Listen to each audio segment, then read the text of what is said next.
Think about this. What if one small material hidden deep inside your phone could stop an entire iPhone from being made? Sounds wild, right? But that's exactly what's happening with Apple right now.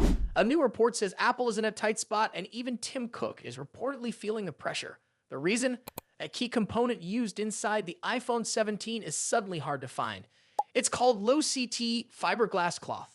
Most people have never heard of it, but it plays an important role. It's used to keep the inside of your phone stable when it heats up or cools down. Without it, things can overheat or break down faster. And right now, this material is in short supply. That's causing major problems for Apple's iPhone 17 production, which was supposed to be moving full speed ahead. Suppliers are now rushing to deal with the shortage, but it's not a quick fix. And since the iPhone 17 is meant to be a major upgrade, Apple is doing everything it can to get things back on track. According to reports, the company is in daily talks with its supply chain to sort out the issue.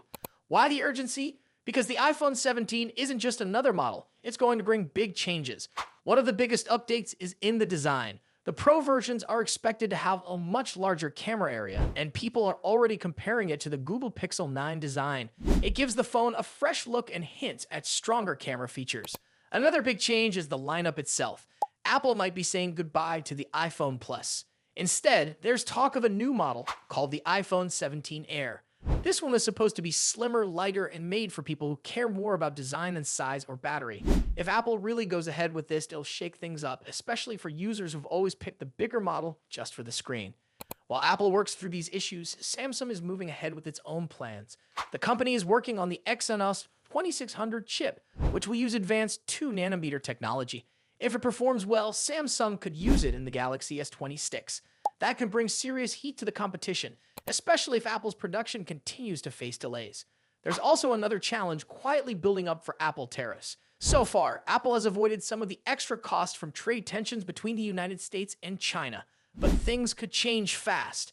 If more tariffs are added, Apple may have to shift production to other countries. And even then, those countries might also face extra charges. That means higher production costs no matter where they go. And when costs go up, Apple will face a choice: lose profits or raise prices. Based on their past decisions, it's likely that customers will feel the difference. So the iPhone 17 might not only arrive later than expected, it could also cost more than usual. With so many problems piling up, people are wondering, can Apple still launch the iPhone 17 in time this September? And even if they do, will the new features be enough to justify the possible price jump? What do you think?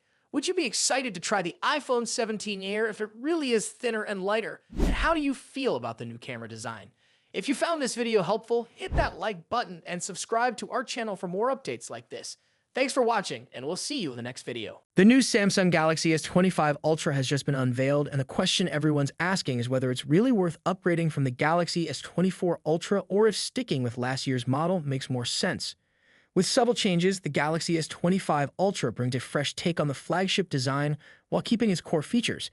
But do these updates justify the price tag, or is it better to save by going with the older model? When it comes to design, Samsung has introduced a more rounded body, flat glossy sides, and a titanium coating, which gives the S25 Ultra a sleek, premium look. The phone feels more comfortable in the hand thanks to these changes, though some people feel the new design might make it look more like other smartphones on the market, losing some of its uniqueness. That said, it still comes with the signature features we've come to expect from Samsung's flagship devices, such as the S Pen, IP68 water and dust resistance, and dual speakers. It's also thinner and lighter than the previous model, giving it a more refined feel. The S25 Ultra is available in a range of new colors, including pink gold, jet black, and jade green, with some options exclusive to Samsung's official store. Looking at the display, Samsung has made only a few minor tweaks. The S25 Ultra and its predecessor both feature the dynamic AMOLED 2X display, known for its vibrant colors and deep contrast. Both phones also support a 120Hz refresh rate, ensuring smooth visuals. The S25 Ultra screen is slightly larger at 6.9 inches due to slimmer bezels, but the difference is so small that it won't make much of an impact on everyday use.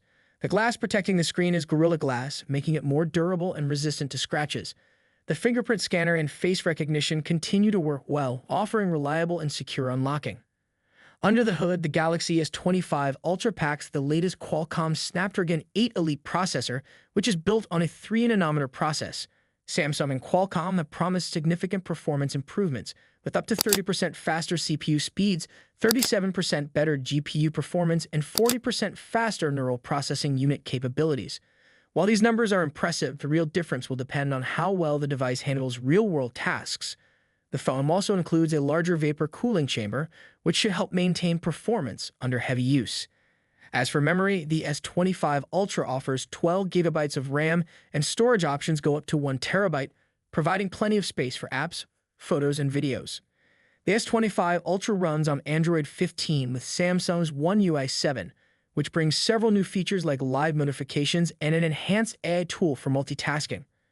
While these additions are exciting, it's worth noting that they might also be available for the Galaxy S24 Ultra through software updates, narrowing the gap between the two models.